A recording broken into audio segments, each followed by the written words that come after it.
Predictable, wasn't it? Welcome back to another video. This is your match reaction. West Ham United 1, Manchester.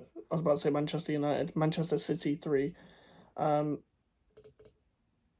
know we didn't expect anything going into this game, but I do have a few things to say. But before we get into that, make sure to like and subscribe. We are on the road to 200 subscribers, and it would be much appreciated if you could share the video everywhere. But yeah, let's get into it, man. I didn't understand the lineup at first. I know I could see the diamond formation being higher up in the stadium now because couldn't really see how that formed into a diamond at Brighton because I know it's a similar lineup. Listen, I get it. I actually don't have any qualms with the manager on this, to be honest with you. And the reason why I say that is because when you come up against Manchester City, you got to not sit back and put with all the pressure on all the time. But you got to somewhat press. And we did put some pressure on. And I think the main man who actually came off and did all of that was Edson Alvarez in the end. And unfortunately he's got injured, and that injury has worried me because I'm gonna get onto a certain lanky midfielder in a second, because Thomas Souček is not good enough, and I can't believe that this club has given him a fucking 4-year contract. And I'll get onto his checkmate in a minute. But I'll start off with the positives. The first half was really good, and a bit of the second half was as well. And that's me being honest. I'm an honest man, and I fully respect the fact that we came up against a very strong opponent today. And I did not expect anything, but the whole point is to expect the unexpected kind of thing as well, because Brentford did the double over these lot, and I won't count the one at their stadium because Man City were on the beach. They already won the league, but with context, Man City were still finding their feet with Erling Haaland up front, and Brentford countered and scored, and it was at their ground. And Man City aren't going to go invincible this season, but at the same time, that shouldn't matter, because I think we could have finished our chances a bit more. And what I will say is credit with the goal, because playing a split strikers worked. It suited Bowen and Antonio quite well. And I didn't think Antonio played bad. I thought Bowen could have done a bit better today, but I think there was a lot of moving around today, and I think maybe that affected unhindered Bowen's performance. What I will say, though, is that the goal. Let's talk about the goal. Vladimir Coufal with his cross. Antonio does so well to drag him out and to drag the defender out for Ward Prowse. I was like, get it back, Marshall, get it back post. Beautiful cross. That's a prime Coufal cross. But what I will say with that is that you're not going to get that much space against other teams, because not many other teams give that much space. And I think Coufal can give you that quality of a game in a 3 at the back against a team with that much pace. With that much space, sorry. I don't think we should play 3 at the back, though. Emerson played good in the first half, but in the second half he was shocking. And when I mean shocking, I don't really mean in general. I just mean for that goal. I think it was the third goal. You're a left, and this happened against Ghent as well. You're a left back. You're not a winger. Run back when you lose the ball. Run back.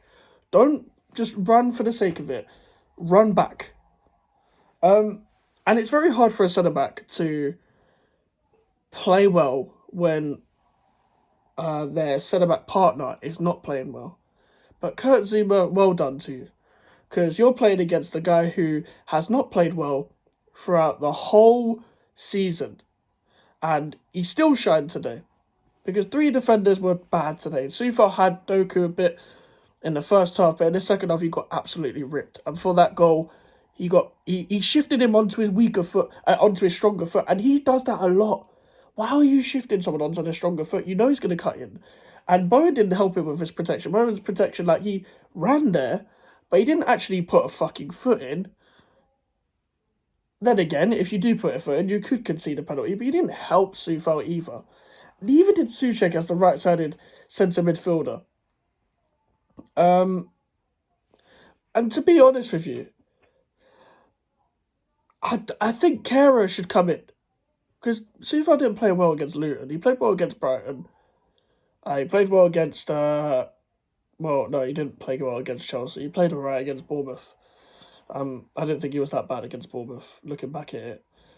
But he didn't play well against Chelsea because Mudryk was shit, and he still got at Soufal quite a lot. I just don't think Soufal, when he got that groin injury in the Carabao Cup against Man United, when Matic needs him in the groin, I don't think he's been the same. I'm sorry. I think he can give you a good odd performance here and there, but I don't think he's been the same since that injury. And he gives a lot to the club, and thank you for your attitude and stuff like that, but I think we need to move on. I'm sorry. I know that might be an unpopular opinion. I know people love him, but he's just not putting good enough in performances, and neither is his friend Thomas Souček. Why has he got a new contract for 4 years? I will never know. The guy can't dribble with the ball. The guy can't pass on the ball. He can't do anything with the ball apart from drive. I mean, apart from ping the ball. He's very good at pinging the ball. He can't pass 5 yards. He wasn't getting to the box enough. And when he was getting into the box, the ball didn't even get into him enough, and that's down to the left-hand side, mainly because he's on the right-hand side of the diamond, technically, and all that shit. Again, I'm going to say this again, and I've been saying this, guys, on this channel. I've given him his first season, but the guy hasn't been good enough. And against Luton, Morris had him. Against Bournemouth, Solanke had him. Against Chelsea, Jackson had him. Against Brighton, when we battered Brighton, Ogbonna played really well. He can't play it week in, week out, Ogbonna. But it's a time to give Mavropanos a chance. Now, I would not give you your debut at Anfield, but obviously Europa League will go to the changeback for. I'm assuming we should. I think we should probably play Cresswell, Mavropanos, Ogbonna, and Kehrer as the back four because none of them have played with Kudus starting. Kudus tried to get in the game. He tries to dribble past a lot of players. He's trying to entertain the crowd, kind of thing. I think he wants to get the crowd on side straight away. Unfortunately for Kudus, we started playing football in the 90th minute, and the game plan was fine. But you gotta, when you're giving City a 2-1 lead, and you're still sitting back because you've been so used to sitting back the whole game, all they're going to do is pass around. So now we're not prepared enough to press. They'll just pop it around like it's nothing because Man City have been trained like that for forever under Pep Guardiola. And I was pissed. And I was pissed off mainly, not because we lost, because of the way we conceded the goals. Like, I don't think it was that bad of a performance, but it's the way you concede goals. The fucking header, again, it drops over him, bro. It drops over him. And he made a very good goal line clearance in the first half. He pinged some very nice balls throughout the thing. And I do think his long ball ability is a bit overrated because not all of them come off well. But especially in the second half and in this game, there was some good long ball there. Pause immediately.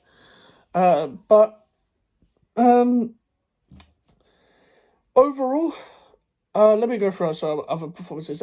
James Ward-Prowse, well done on taking the goal. The guys, I think everyone said this. He's a perfect West Ham player in terms of Premier League proven. I mean, you know, everyone loves their English players in England. Of course they do. That was the Moyes target I wanted, and I was so excited when he came in. I can't believe people just turned a blind eye because they thought he was just good at free kicks.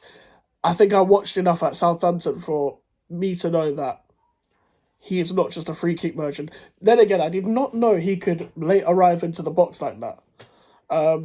He was playing as a 10 today, like around the tip of the diamond, then going deeper when they had the ball. That's not his position, but he could definitely play advanced a little bit. The way he was playing against Luton when we had the 3-man midfield. And if Alvarez is available for Liverpool, Souček needs to hold bench, and Kudus could go off the left if he wants to. Or Kudus, we could go back to the diamond formation, play Kudus at the tip of the diamond. I'm sorry, I can't watch another season of Thomas Souček. I don't care if he signed a new deal. I didn't want him to sign a new deal in the first place.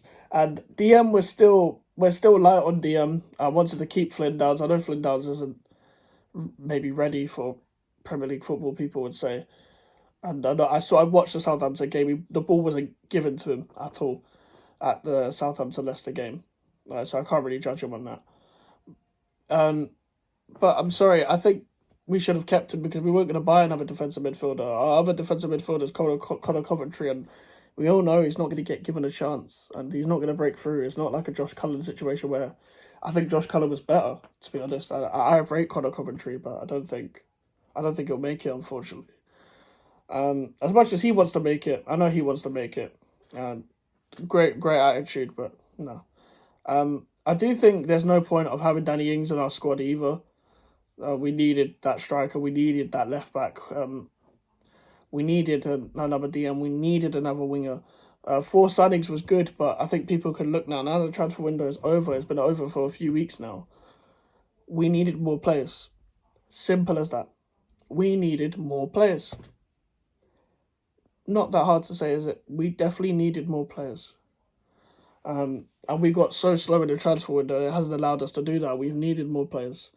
And we've actually still spent, and in my opinion, we spent quite well. That's why I do trust this recruitment team, but we needed more. It was quite simple as that. And, yeah, man. That's what I've got to say. And we're going to lose at Anfield. Like, I'm not going to pretend that we can get anything at Anfield. We can't. We're not going to. Because of the way we play. It's not really... I don't really know how you can play at Anfield, to be honest. I'm not saying it's an impossible job, but it fucking feels like that when you watch any team go to Anfield, really. Like, you need, like, to get the luck Leeds did last year when they played Liverpool at Anfield. And,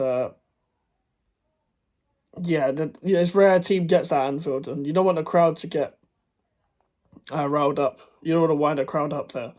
Because once the crowd get on top of their players, they'll batter us. And the focus goes on to Europe. I don't think it's the end of the world, but I always thought it was too early to say anything about, like, we need to change our mind kind of thing about everything, about all of our doubts. But there were some encouraging signs, and hopefully we can find a right balance in the team. And there is a good squad there, and we need to be aiming for Europe again this season and try to go deep in the Europa League, especially. I think we should just try and go win it. Be ambitious, why not, kind of thing. But yeah, that's all I've got to say. A bit of a long match reaction, but I had a lot to say. You will get more on the aftermath. You will get full details on the aftermath. And then Europa League time. But yeah, make sure to leave a like on the video and subscribe if you're new. Social medias are in the description if you want to follow me in the email for Enquiries. I'll see you guys later. Goodbye.